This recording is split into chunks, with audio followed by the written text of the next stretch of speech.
Hello, my name is Neva Howard, and today's date is March 23rd, 2025, and this is my presentation for the Unit 2 mapping demonstration.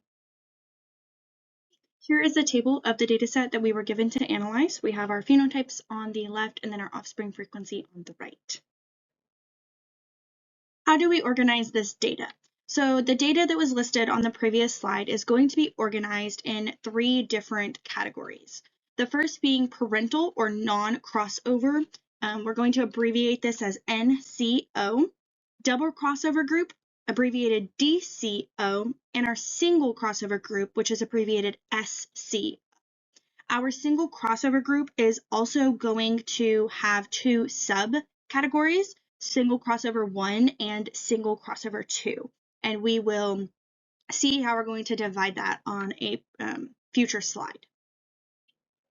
Our parental non-crossover phenotypes are +++ and ABC. These are going to occur most often.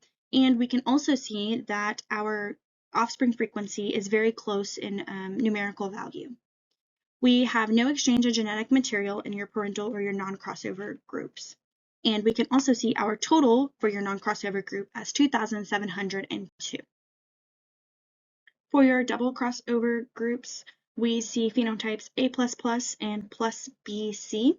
These are going to occur least often, which we can see with our offspring frequency being a much lower value comparatively to the other values that we were given to analyze.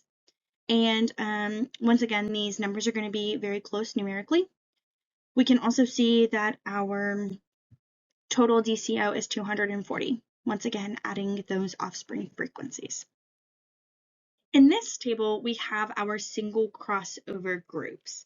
Our single crossover groups are divided into two subgroups, single crossover 1 and single crossover 2. The numbers of each subgroup are still numerically close with that 400 and 420, and then 970 and 1010. And then we can see our single crossover 1 total and your single crossover 2 total at the bottom here. Here is an updated table with the recombinant classes of each of these phenotypes added in. We can now look at the gene arrangement. A++ was part of the double crossover group. We're going to look at possibilities for this A++. The possibilities are ABC++, ACB++, and BAC++. And you can see over here on the side how we understand which is going to be the correct gene arrangement for this A++.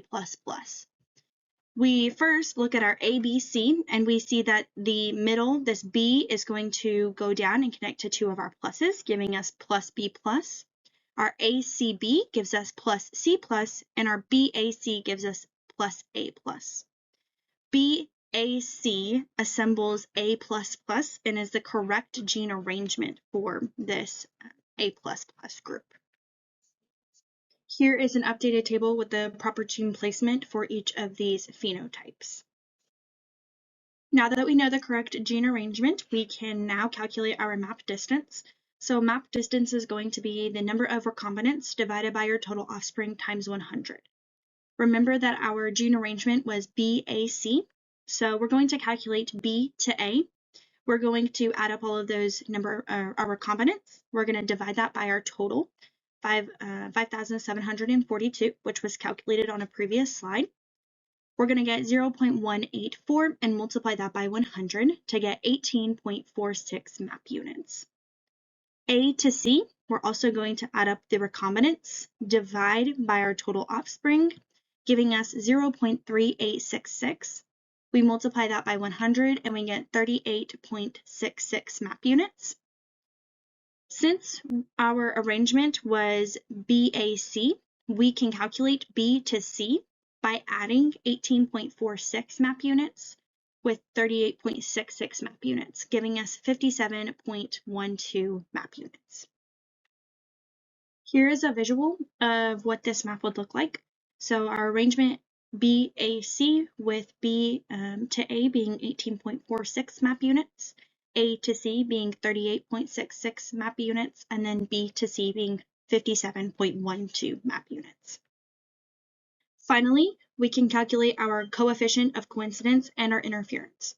To calculate the coefficient of coincidence, we're going to take a ratio of the observed double crossovers divided by the ratio of expected double crossovers. Your ratio of observed double crossovers divided by the ratio of expected double crossovers here is 0.59. To calculate interference, we're going to subtract that coefficient of coincidence from 1, giving us 0.41 for our interference value. Thank you very much for watching this presentation. I hope that it was very informative.